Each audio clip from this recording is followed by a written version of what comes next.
When the Find the Right Line came out in 06, it sold 100,000 copies in 5 days. So much of drumming is like, and singing is a muscle memory. Did that time off from Underoath make you want to get back into it? Yes. Maybe why don't we sit right here for half an hour? Yeah, we missed your beat again. When Underoath was broken up, I played drums for Paramore for 5 years. Renovating Rex at Boy Brush Red. Those songs always go off live. We got paid $200 a day to play Warped Tour. Was that profitable for you? No!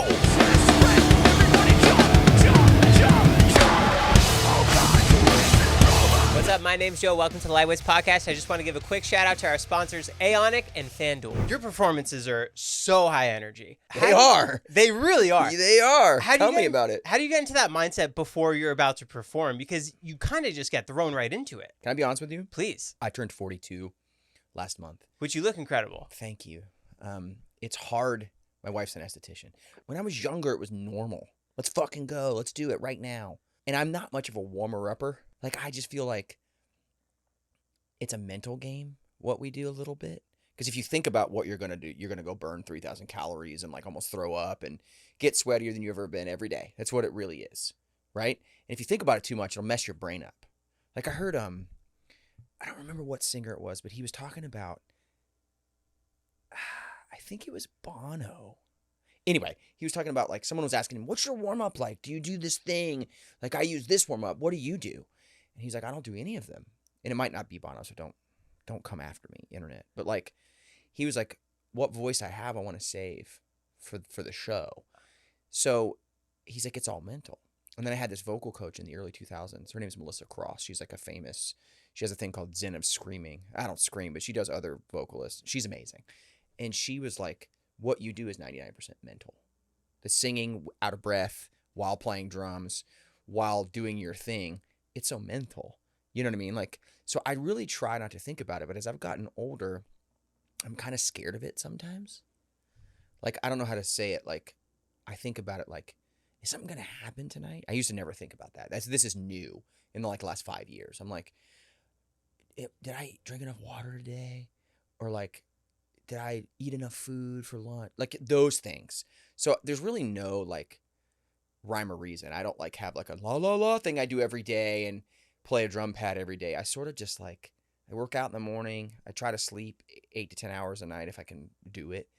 And that's pretty much it. Like, I don't really like have like a pre-show routine. I've gone through phases in my life. I used to do yoga and I've tried to figure out stuff that works, but nothing really works. Were you cognizant of that even when you first started, of just go right into it? Yeah, because back then you were like sleeping in a van and you were poor and like you had just slept 3 hours on someone's floor and you were just so jazzed to go do the gig. You just wanted to do it. But now it's like people kind of expect the shows that we do to be like bombastic. Like you just said, you started your pod with that. So like they expect it and they know it. And there's a little bit of pressure that way too. But truly, like, what really does it is adrenaline.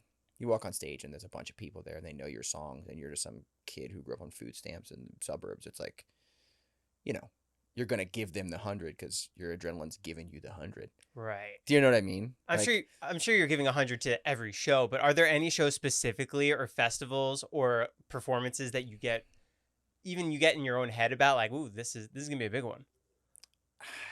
I don't really have that. Like, when Underoath was broken up, I played drums for Paramore for 5 years. And like I did a live recording for them at Red Rocks and there was a little bit of that. Or like the first time you played Madison Square Garden or something, you're like, shit, like this is historic. But once you put it all together, it really is the same.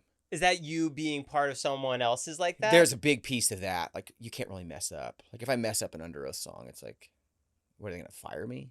Do you know what I mean? Right. Like they're not going to, what, are they going to take my birthday away? Do you know what I'm saying? Like it's not a thing.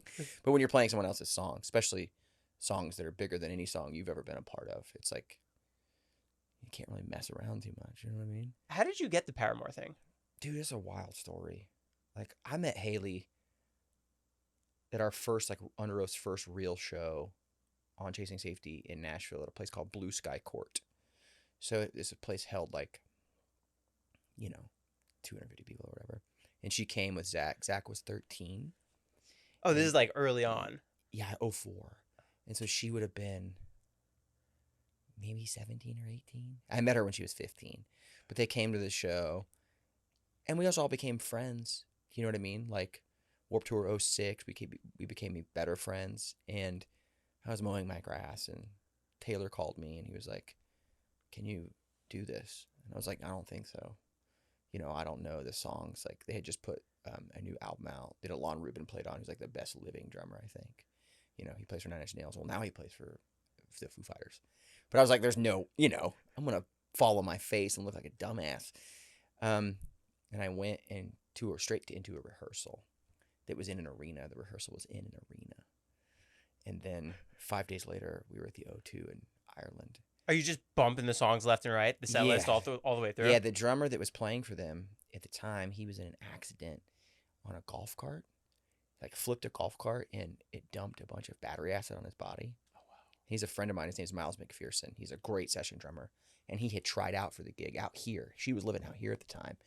And he had tried out here for the gig and got the gig. They had 7 drummers between the original drummer and me, all of which played for like 90 days.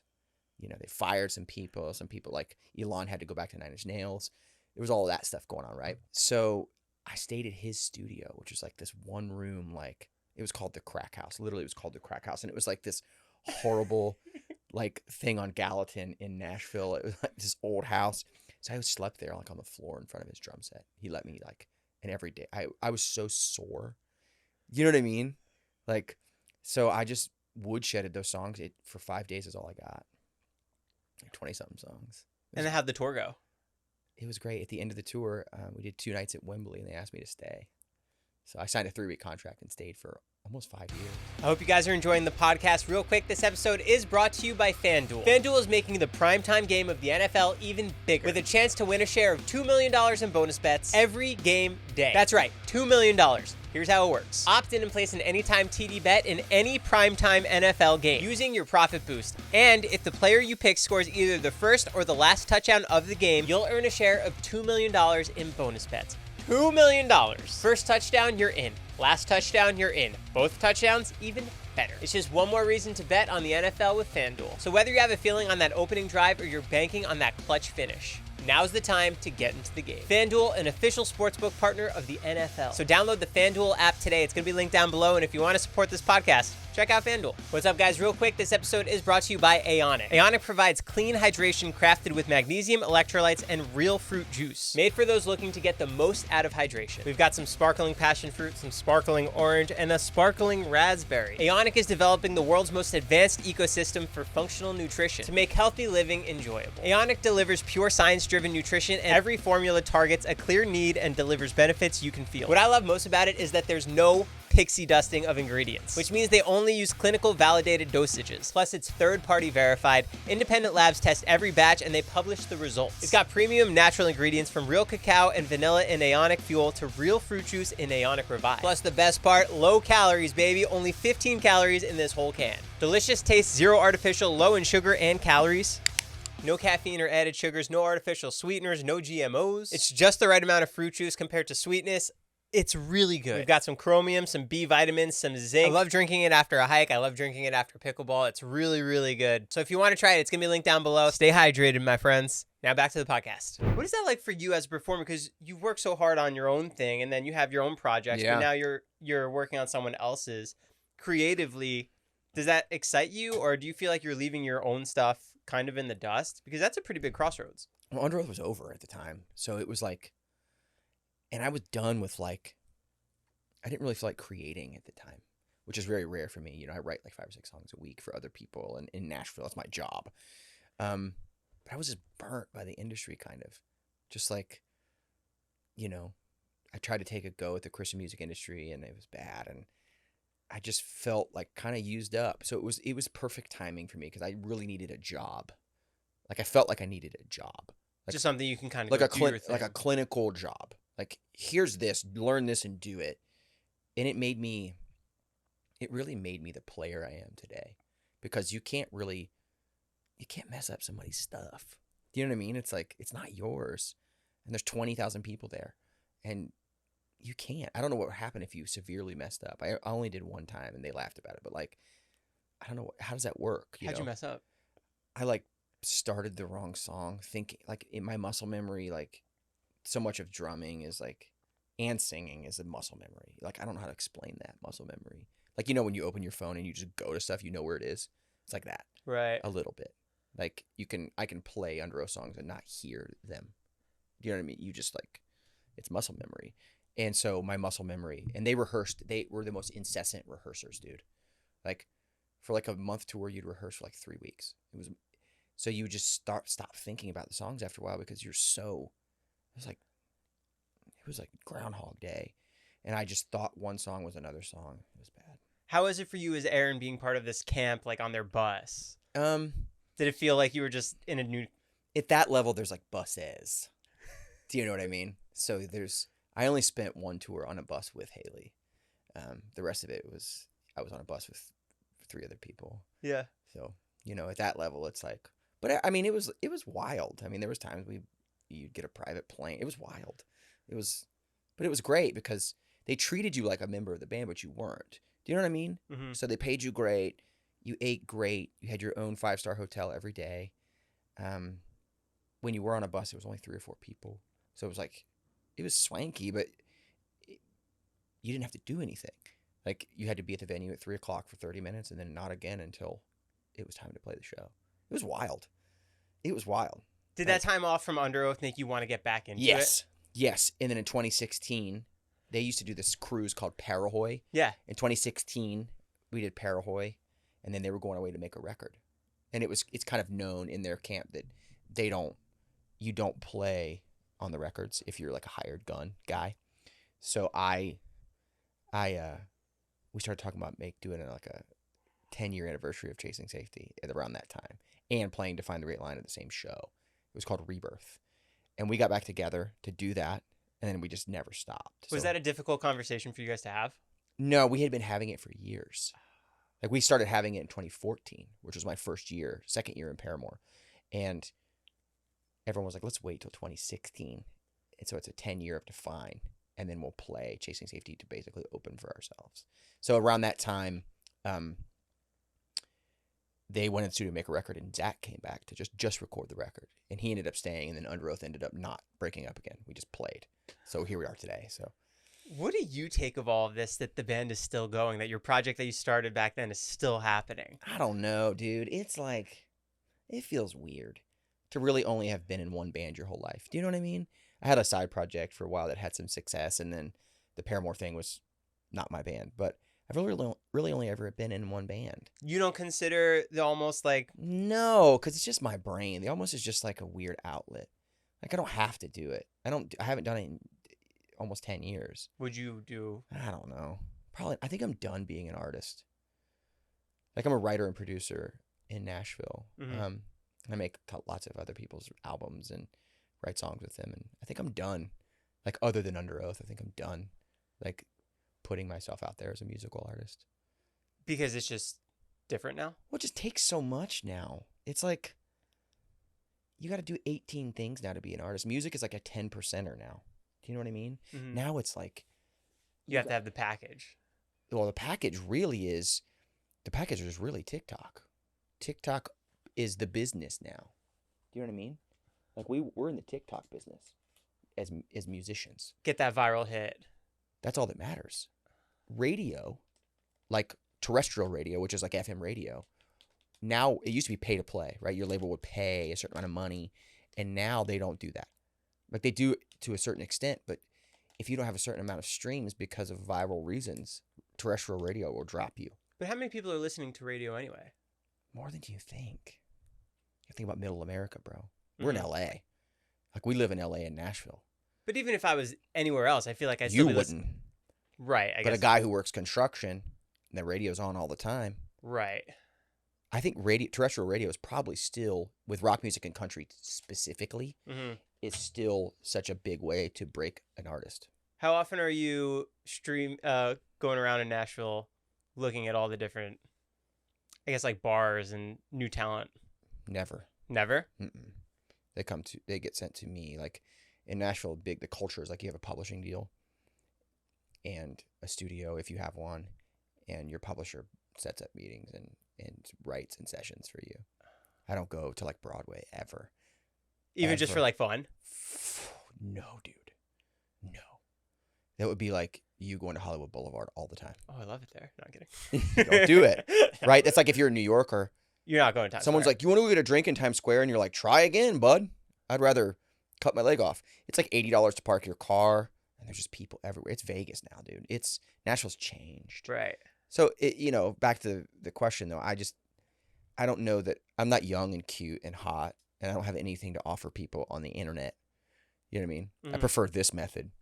This is what I love to do. As much as music, I love this. Because you can look at someone in the eyes and go, for 2 hours, like, what's the deal? Like, that makes more sense to me. And I'm such a consumer of podcasts, but I'm not a consumer of TikTok at all. I don't go on TikTok. I think I have one, so I have my name reserved. There's like a couple videos on there, but I don't even know how to use it. Do you know what I mean? So, and if I was to do the Almost still and put out new music, inevitably, like let's say someone offered me another deal for the Almost and I made this great record, who's going to buy that record or who's going to stream that record? Would you want to tour on it? I don't think so. I would maybe do I do these short things called Aaron and Friends, which is just like me and a couple friends, like acoustic, talking crap, telling stories. Yeah. It's fun as shit. But like, I don't think I have anything to offer the internet world, which is really what music is about now. Music has begun to get consumed in 16-second clips like every other piece of media. And that just is, and I hate, this conversation freaks me the fuck out because I don't want to sound like an old guy. I'm 42. Like, I remember the days when you get sweaty in a club and it was great. Like, that's who I am. But like, I also understand that things change. And it's great that people find music on TikTok. Like, it's awesome that music is so accessible now and there's so much of it. But I just don't know that I have anything as an artist to offer TikTok. And maybe I'm wrong. Maybe a song will get, like, look at the Deftones. Like, their resurgence of them playing 2 nights at the Forum and all that, that is directly because of TikTok. Directly. A girl, like a goth girl, is putting on her makeup to I'd Watch You Change. They're back on top again. They just had their first #1 ever.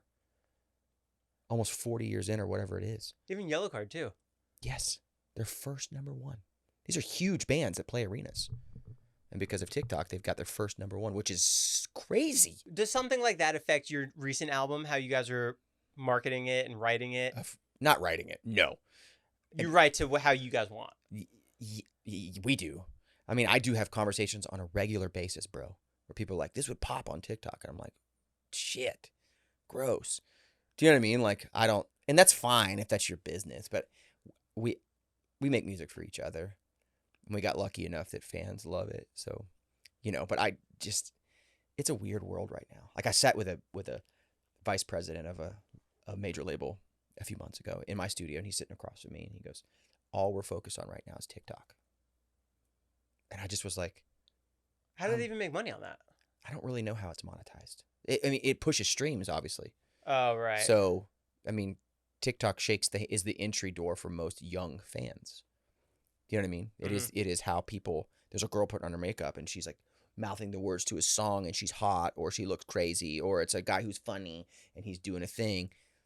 They go stream that song. It tells you what the song is in the top, you know what I mean? Yeah. So it's very monetizable, obviously. But I just don't think, I'm past the stage in my life where people care about me on TikTok. Like the Deftones thing was organic. I hate that word, but it's true. Like that girl putting on her makeup to a song that was literally released in the 90s. Literally. It changed their lives. They were playing places smaller than Underoath now. And they literally just did 2 nights at the Forum. That's 40,000 tickets because of that. You know what I mean? It's the strongest pusher now. You know what I mean? So if you're putting out a new album to something that's sort of unknown, like the Almost, like Underoath fans know it, you know it, but I don't know how do I forward face a camera and be like, singing my song or whatever. I just can't do that. Yeah. I have 2 kids. I'm old. You know what I mean? I can come on here and talk to you about music for 2 hours and we'll have a great fucking time, but I can't. I don't know how I would do that. How does releasing an album today compare to how you did 20 years ago, where back then, are you looking at the Billboard charts? Are you trying to get those physical album sales, telling people to go get it?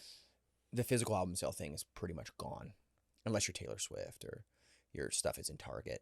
But like back then, do you remember hustling trying to get people to pay attention to it? Oh yeah. Back then the labels had deals. Like the big thing back then was end caps.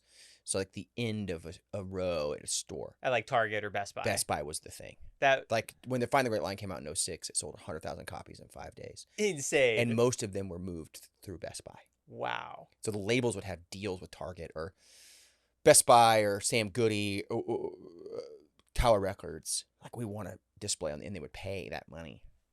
You know. I remember the day I went into Best Buy and all the CDs were just gone.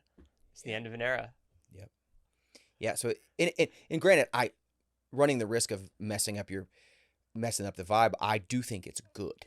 I think it's good that you can make a song on a $200 program now that comes with your MacBook.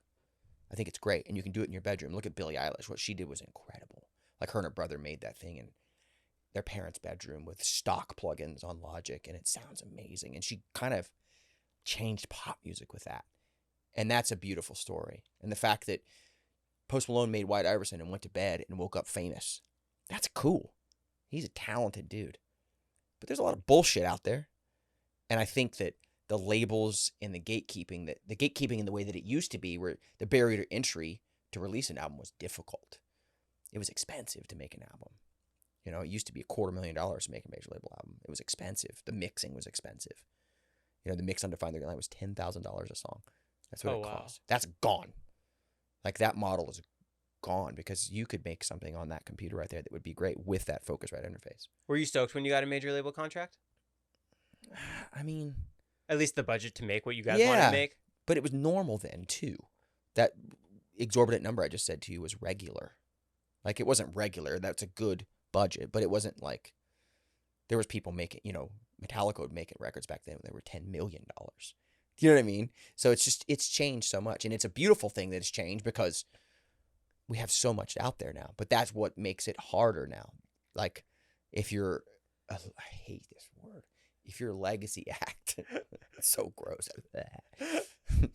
you have to get in beside it a little bit if you want to grow. The only way to grow now is social media, you know, which we're not very good at.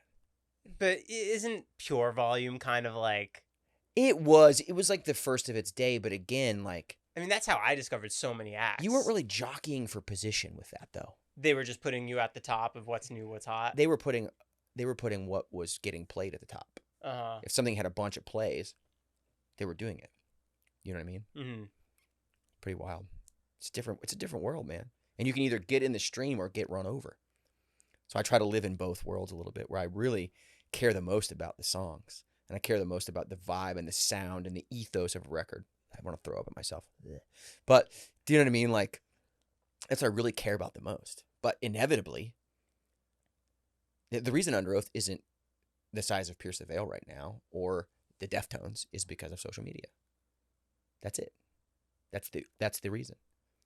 We haven't popped. I hate that word too. I'm like grossing myself out. Should I go take a shower? I have one right here. Do you know what I mean? Like we haven't popped at social media. But do you guys want to lean into it at all? In our own way, if we can. We've had a lot of conversations about it recently. Mm-hmm.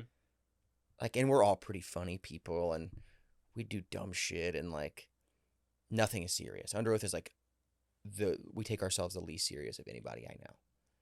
So there's been talk of how do we capture that for social media, but I don't know. It has to just be natural. Like, we're not gonna go to a studio and set up and do a bunch of spots for 16 seconds each and be like, you know. Someone told us recently, if you have a new song out, you need to post 5 times a day on TikTok.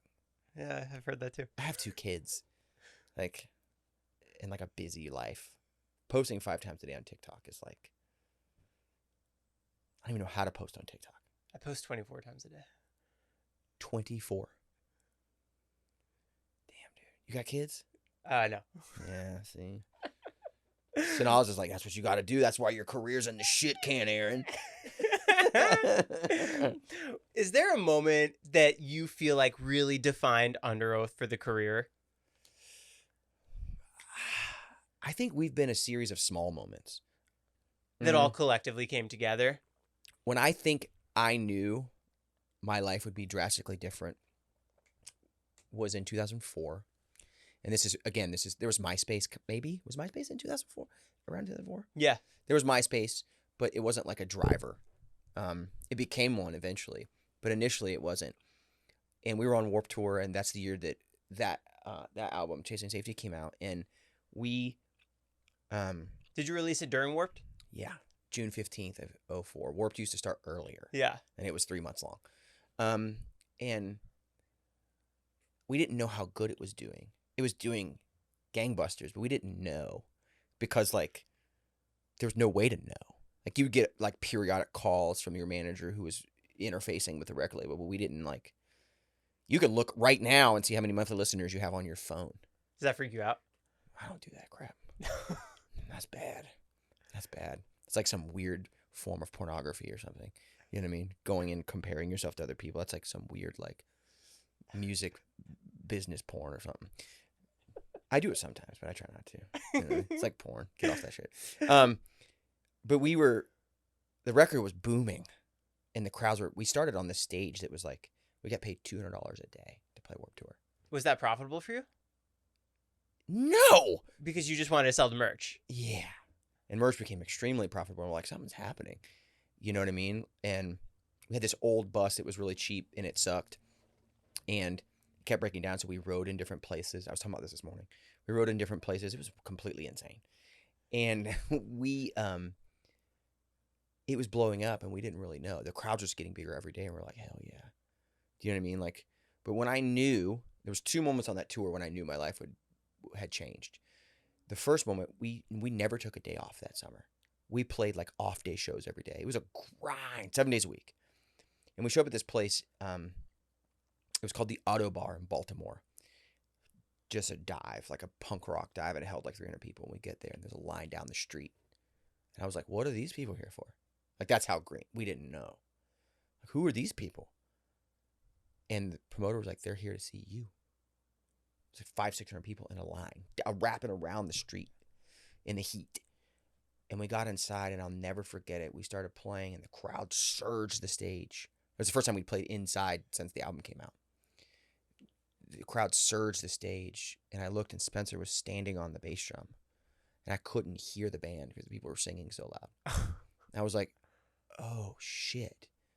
So we went to bed that night. It was like, that was incredible. And then that year, The Used was like the biggest band, and they weren't on Warped Tour. And the final date of Warped Tour was in Boston, and they showed up to play that day. I was like, this is going to be insane.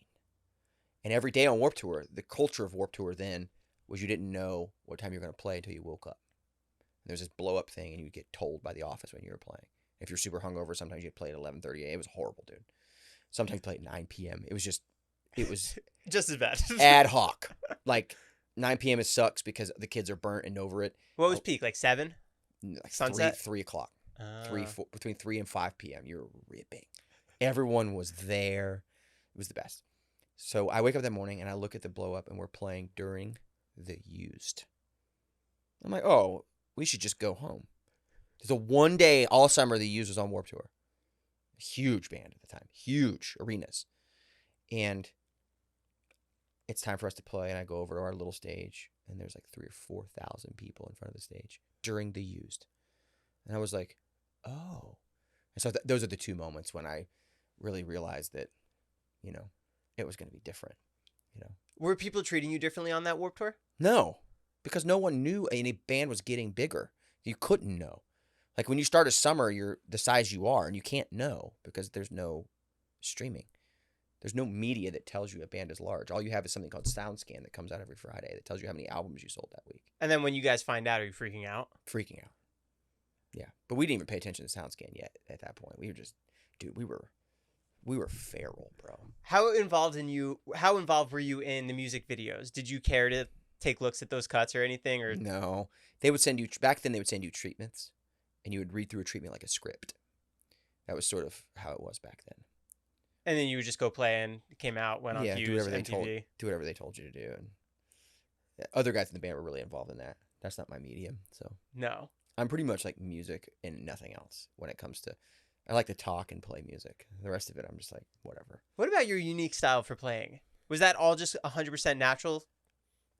Yeah, there was no teaching for me. Not Like, so much teaching, I guess, but like, are you self-watching yourself? Like, are you watching yourself being like, I could do this better. This is cooler. it was such a different time, bro.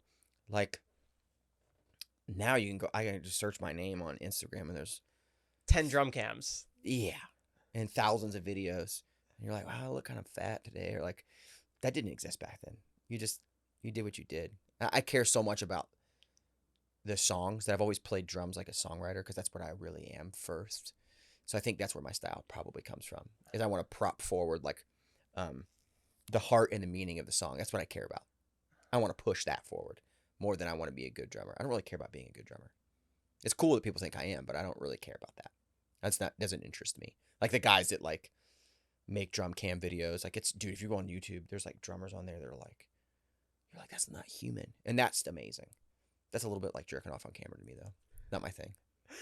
What about? No offense to them. I think it's awesome. Nah, Jerking off on camera rules. Go. Do it more. Go on with your bad self. Push it.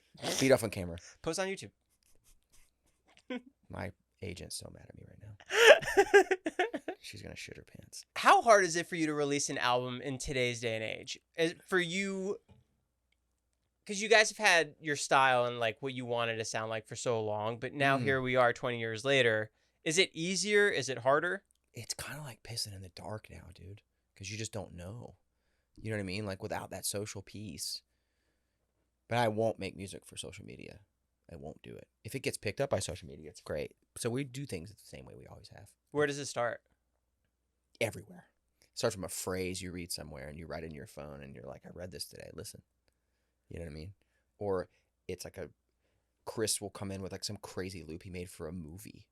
And you're like, whoa, how do we make that a song? He's like this. And then 3 hours later, we're just in a circle running around each other, figuring it out. You know what I mean? It's like a workshop in that way with Underoath. Not every band is like that. But ours is like, Tim's like, I listened to this podcast the other day and there's this rapper on. And he was talking about like art and how art imitates life. And I got this idea. And he's like, "Arr," and you're like, okay. It's sort of like that. It's everything. You know what I mean? Like we don't have like a blueprint. I don't have a blueprint with anyone to make a song. I think it's disingenuous to go, well, normally this is what I do. Like that doesn't work. Everyone's different. You know what I mean? And when music is like food to me, like you need it. Like everyone needs it. I was talking about this yesterday. If you watch a movie where there's no music, you notice. You know what I mean? And it's like a poignant thing that pulls you into the movie. You know what I mean? So there's a reason it's not there. But if it's not there too long, you're like, what is happening? I can hear this person's stomach. You know? It feels awkward. It feels awkward. So music to me is like, you need it. And so there can't be a rule on how to make it. Do you know what I mean? Like if you watch Chef's Table, like they highlight some of these cooks that are like cooking in the dirt, like out in Mexico. And they see that as just as great as a 5-star restaurant in Beverly Hills. Do you know what I mean? So there's really I just don't believe in the formula. Like if you become formulaic about it, it's like rinse and repeat, and you can hear that on it. I think people are smarter than you give them the credit for. Music listeners are smart. They can smell a dead rat. People don't think they can anymore. They're like, it's just social media. It's pop. It's everywhere. I don't think that's true. I think people know. I think the reason why Sabrina Carpenter is so big is this is real. Once a song is out into the world, how does your relationship change with it? Such a weird loaded question, bro. Just because some songs, you make them and you think, I can't wait to play this live. And you play it live and you're like, it doesn't feel good. Because I've never really made music. In the late 90s, I made music on tape, like pre-computers. And it was easier then to make music that would translate live because there was parameters, a number of tracks. We live in like the Walt Disney World of music production now. Like I can make you a song with that guitar behind you that's probably out of tune and a piece of junk and your computer, and it will bang. I could do it right now. Do you know what I mean? Like there's no parameters with music anymore. You can make 96 track songs. You can make 300 track songs. You can record 80 vocals on a track to make it bang. So some songs don't translate live because you overwork them. That's my theory anyways. And then some songs translate live that you never thought would because they're too sleepy or they're too zone outy. And then you get up there and you're just in it and you're like, whoa. You know what I mean? So once it's out in the world, that's one way you can look at the relationship. And the other way is it successful or not? That's just the truth.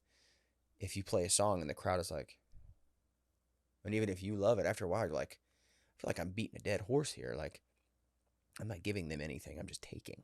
Do you know what I mean? It feels like you're taking a little bit. Like if you're playing a song because you love it, and sometimes selfish art is good. Like it is. We play a few songs every night that are selfish, purely selfish. We want to play this because we love it.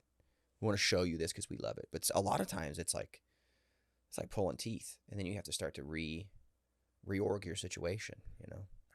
So they're living things, songs. There's a country singer that I love, and he has a greatest hits album. He's married to Nicole Kidman. He's like a famous country singer, and his greatest hits album is called 21 Kids, and it's 21 songs of his, and he calls them his children. You know, and that's such a stepped on and used phrase, but it's true. Like they're like your children. Songs are like your kids. Like, How can you tell when a song is finished? they're never finished. Would you want to rework any of your old songs? I won't, because they live as a piece in time that I really care about, but they're never done. It's like, dude, I'm sure every one of these you make, you look back and you go, I should have said that. I could have made this camera better. That person had a zit on their face. Right? Like you can always do that. And I think it's no different in our medium, you know, and what I do with music is just like, it's never done. Which Underoath song do you think translates the best live? Look, you the hot takes today, bro. What are you trying to prove today, dude? Jeez. Somebody get this guy a freaking medal. It depends on the night, man. It really does. You know what I mean? Renovating Your Exit, Boy Brush Red, those songs always go off live. But sometimes Define the Red Line song will hit harder. Do you still get the same fulfillment performing those now? If there's people there, yes. If there's not people there, no. Because lyrically, like, a lot of that stuff you wrote down when you're 19, 20 years old, and now you're 42, and you're like, I was an idiot. Like I saw Oasis the night before last in Chicago. Oh, how was that? It was 80,000 people, and it was incredible, you know. But I went on this deep dive last night when I got in bed. I had a podcast yesterday, and I got up at 3 a.m. I went on this Oasis deep dive. They were my favorite band growing up, so I went on this.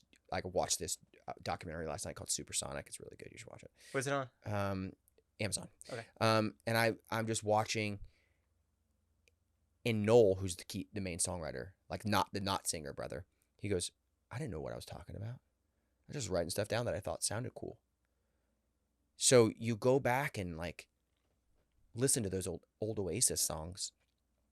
Like at the show, I noticed this. I was like, this doesn't mean anything. I'm feeling Gimme Gin and Tonic. I'm feeling Supersonic. What is it? What?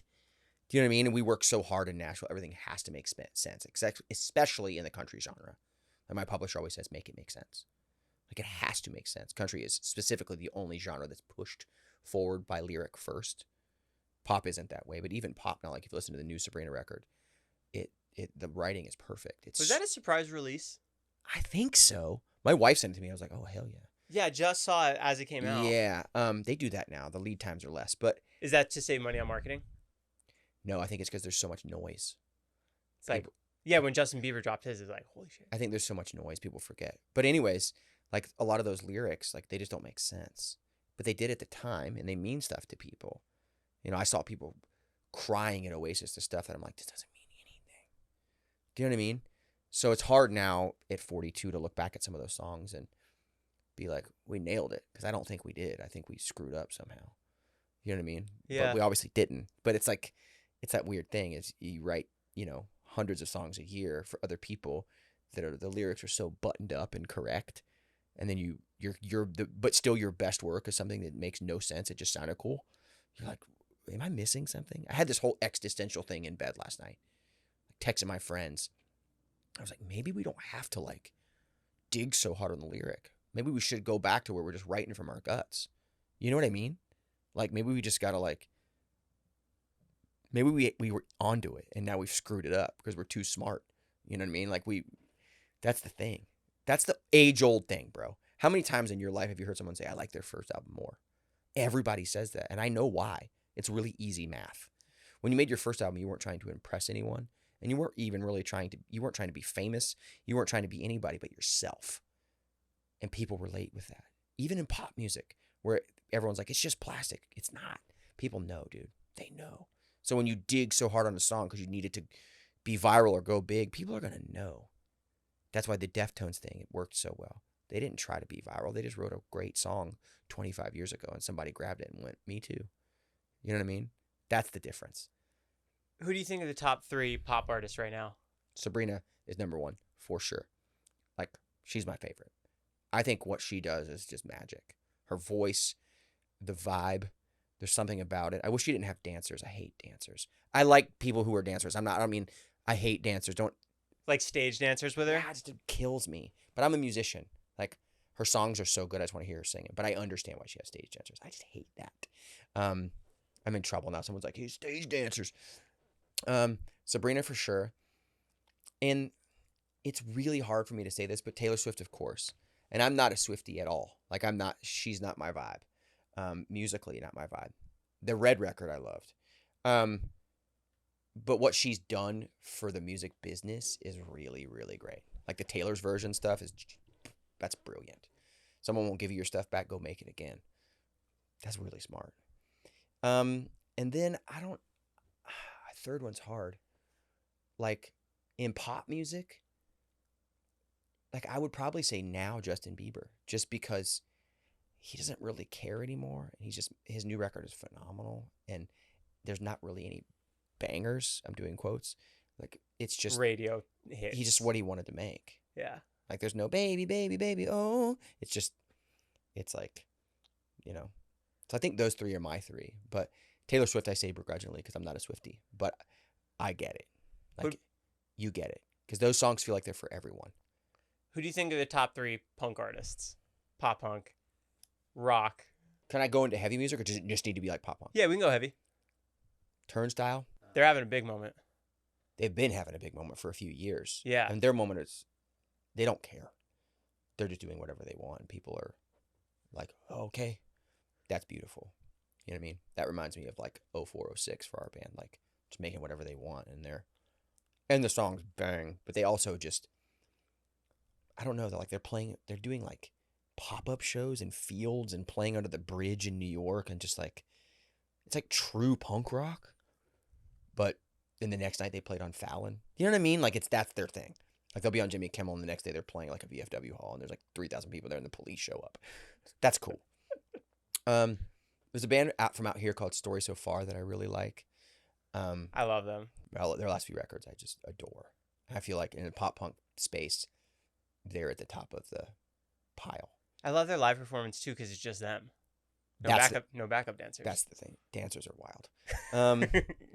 And then there's this weird underpinning going on right now of like these grunge type bands. Like this band called Basement, another band called Microwave. I'm naming more than one.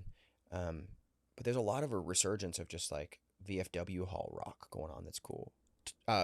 Knocked Loose. That's a really cool thing right now. It's like so uber heavy and over the top, but for some reason everyone's just like in, and I think it's because of what that guy has to say specifically.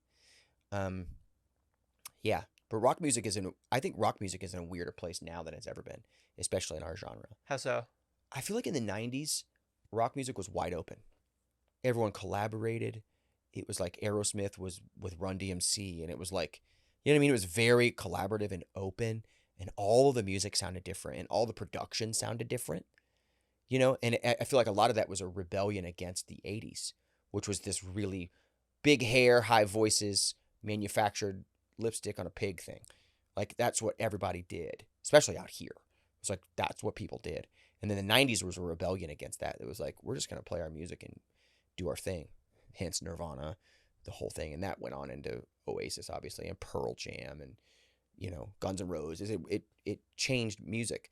So rock was just wide open. You could do whatever you wanted. And then I feel like somewhere between 2008 and now, especially in our genre, like the post-hardcore, it's so manufactured. Every band sounds the same. Like, it's just strange. And now country is like rock in the 90s, where there's like Big the Plug just put out a song with Luke Combs, and it rips, and everyone's like, yeah, you know, like one of the biggest songs in the world right now is a Morgan Wallen song that has Tate McRae on it.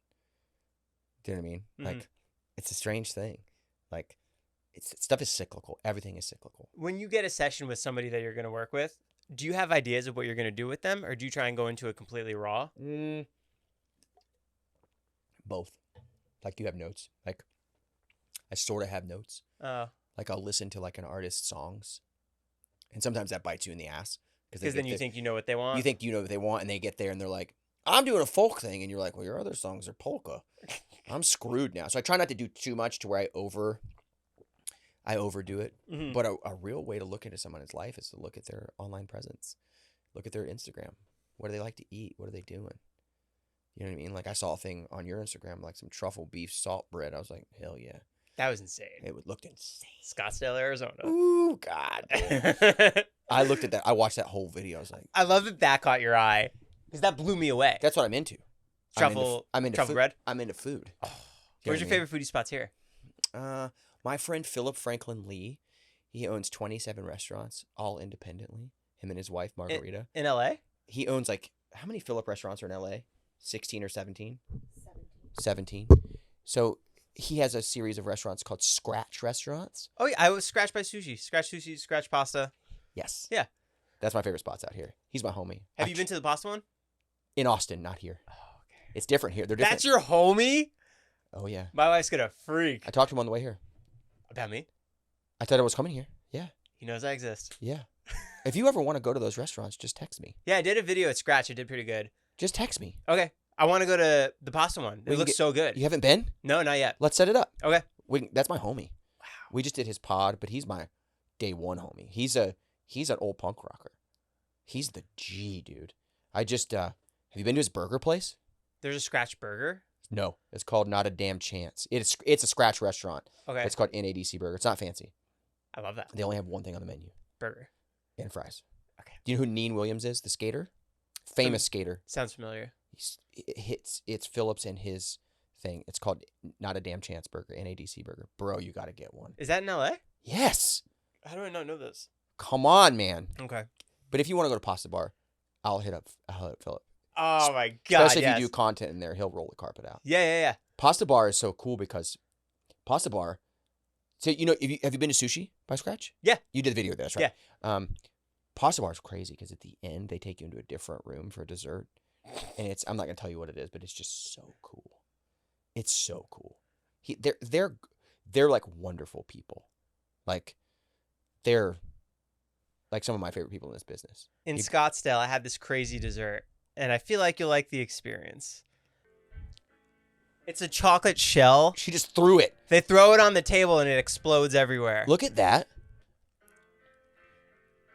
Was it good? Insane. It's like 3 different kinds of ice cream. God. There's like banana bread in there. God. If you're a foodie, Yeah. you got to connect on that. That's my thing. What- Philip's my homie. Like, he sent me a list of restaurants. He's like, you got to go here when you're in LA. Is he like, what kind of chef is he? He's a Michelin star chef. Yeah. Yeah. He's got stars, bro. I've always considered myself more of like the Guy Fieri, diners, drive-ins, and dives. That's the kind of stuff I really like. Yeah. But if you like the nice stuff, NADC is that. It's transformative. The burger he makes, it's all Wagyu. It's a $16 cheeseburger. And they have messed with there's jalapenos on every burger. Hold on. But they're not hot. He has modified jalapenos to take the spice out. I love pepper Scientologists. It's wild, dude. That's crazy. It's wild. You got to get with Philip, man. He's the homie. You should have him on the pod. Oh, I'd love to. He's a fucking great guy, too. Like, his podcast with Neen is called Not a Damn Chance Podcast. And I listened to an episode of their podcast on the treadmill this morning called, with a guy named David Gelb. And David Gelb, have you ever seen Jiro Dreams of Sushi? No. Bro! Watch it tonight. Okay. Jiro, have you seen Chef's Table? Yeah. That's David Gelb's show. Okay. But he started with this show called Jiro Dreams of Sushi. I'm not going to say anything else about it. Watch it tonight. Okay. At first, you'll be like, Aaron led me wrong.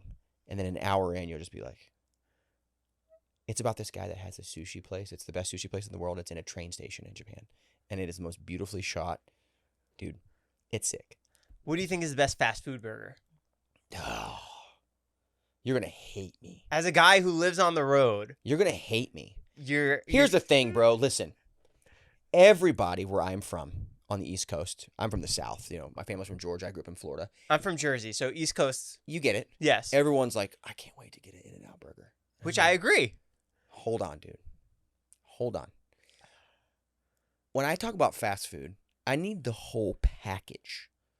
You're In-N-Out, upset with the fries. it's trash. They're not that bad. See, that's the thing. If you put the bullshit on them, they're not that bad. If you do an animal fry, it's not that bad. With the cheese and the sauce and the onions and the thing. You know what I'm talking about? Yeah. In the box, it rips. It doesn't rip. It's fine. But if you really close your eyes, Mr. Joe, and you think about a fast food burger that isn't an NADC burger, you think about it, the best fast food burger, do it with me, the best fast food burger is Five Guys. okay.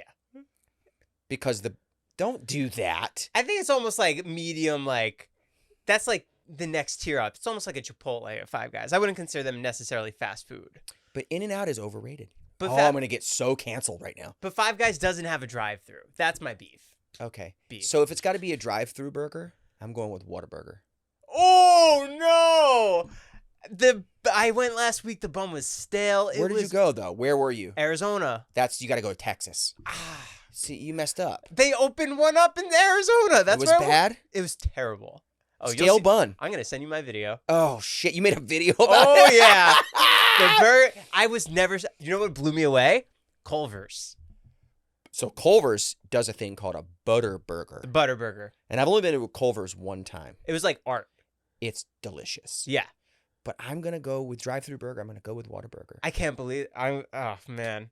When I was a kid, my favorite was Checkers. Do you have Checkers? In New Jersey, we did. Yeah. Yeah, it's called Rally now. I think they have two names, kind of like Hardee's. Hardee's and Carl's Jr. Carl's Jr. kind of bangs too. Oh, I love Carl's Jr. Two Queso tacos burger for $2. Bangs.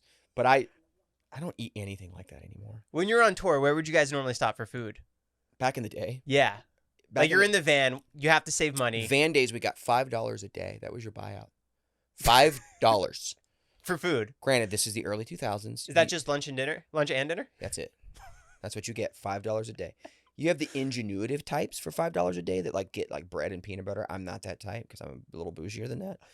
So I would eat How is this real? at the time. This is real, I believe it's real, but how? brother. It sounds like poverty because it was.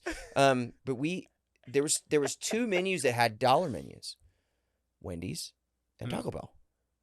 These are gone. These are a relic. These are in the museum. But you could go to Taco Bell and get 2 bean burritos for $2.07, and then you could get a junior bacon cheeseburger and 5 nuggets for $2.07 from Wendy's. So that's predominantly where we ate. Unless you did the whole weird, I'm going to do it myself thing with peanut butter and bread, which was bullshit. Is this the 15-passenger van days? Yeah. Yeah, I was so skinny.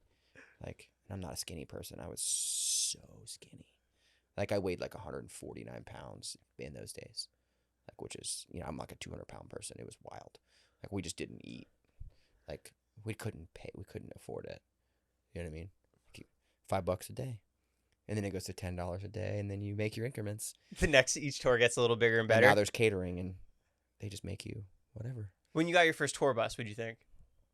The first tour bus we got, I told you earlier, was a 1982 Eagle, which is a brand of bus back in the 80s, which is older than all of us. We're all born in 83. It was horrible, dude. It broke down all the time. It was horrible. When we first got our first real bus was probably 05.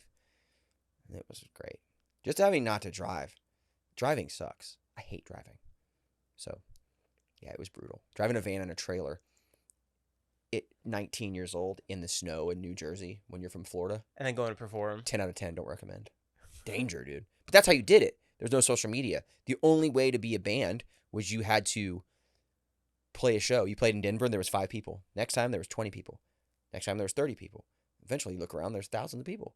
You just have to build it like that organically. I hate that word. What'd you think of Starland Ballroom? I love Star. We played there last year. Great venue. That's the best. It's the best right now. Jersey crowd's the best. Dude, you want to hear a horrible Starland Ballroom show? Of course. So in 09, no, maybe it was 08, we were on tour thrice. On Halloween, we played Starland. And we had a colleague somehow, somebody that knew Slipknot. And Slipknot sent us like official reissue masks and jumpsuits. And we got a keg, like, how Slipknot has the keg. And we opened the show with a Slipknot song. It was so sick. Duality. Dun, dun, dun, dun, dun, dun, dun, dun, dun. It was the sickest night ever. Our bus driver and someone else were the extra guys in the band. It was fucking sick. Your And clown hitting the. oh, it was so sick. So we're all suited up, and I don't know how you can't breathe in those masks. It's brutal, dude. So I'm like we're all incessant urinators before you go on stage. It's like a weird nervous tick. We all have it. We drink water all day to hydrate and stuff like this all day to hydrate. And so you have to pee like 10 times before you go on stage. It's awful. We pee in the same toilet half the time because there's only one toilet in the bathroom or in the shower. It's horrible. There's just nowhere to pee. Some of us run to the bus to pee. It's a thing. And so I had to pee so bad this night. And I got all this stuff on makeup under here, so it's black underneath the mask. And I peed in a bottle, which is I do fairly often. I'm getting stressed from the But story. I just told you we drink water all day. Foreshadowing. So my pee was as clear as the river of Galilee. Nice healthy pee. It was clear. And right before we went on stage to be Slipknot at the Starland Ballroom, I just took a big old swig of pee. And it was probably like, I don't know, dude. Like, it's probably like this much pee. And I took it all down. And then put my mask back down and I went, like, you know, your body instantly is like, nope, that's not water. And I went like that, realizing it was urine. And I just walked up there and played the show. I never threw up. Rockstar Starland life. Ballroom. Piss, drinking piss. It was wild. It was really salty. Saltier than I thought it would be. You don't really think about urine being having so much high salinity. It's a real Bear Grylls move. Dude, it was sick. It was sick. Starland rips, man. What was the best markets for you guys, you think? Then or now? Now. Like, what crowd goes the craziest in the United States? L.A., Baltimore? It's like the circle like this. So it's like the coasts for us and then down through Texas and out. So New York, Jersey, down, Georgia, Alabama, Florida, because that's our area. Alabama? Oh, yeah. That's our area. And then back up through Texas. Texas is wild.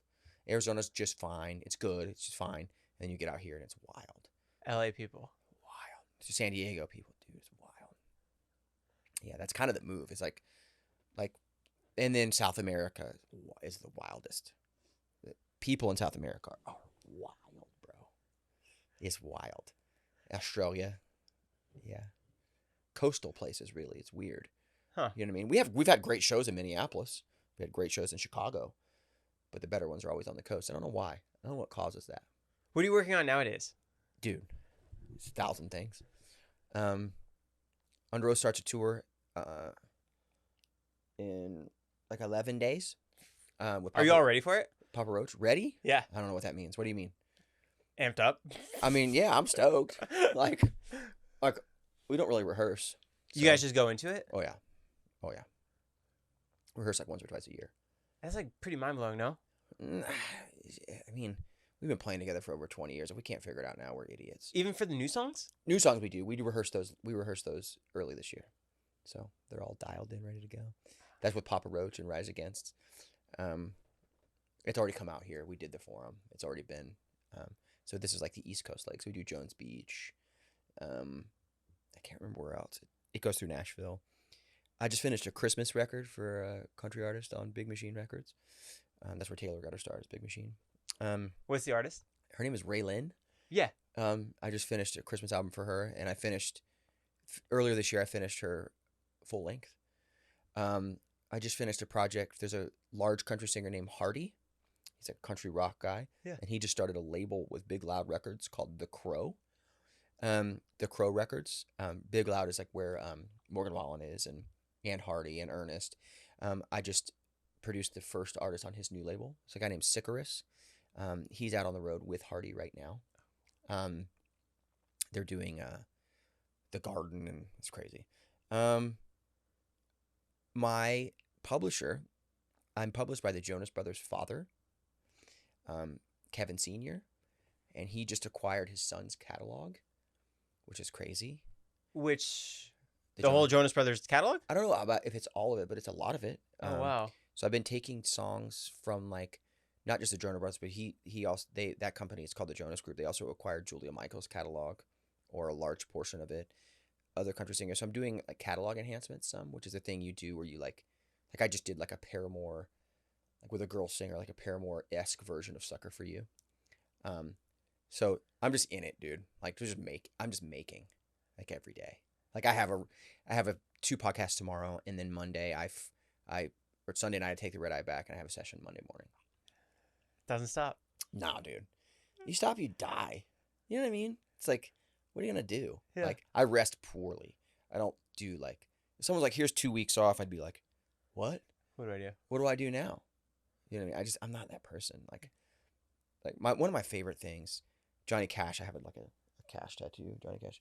He's one of my heroes, probably my biggest hero.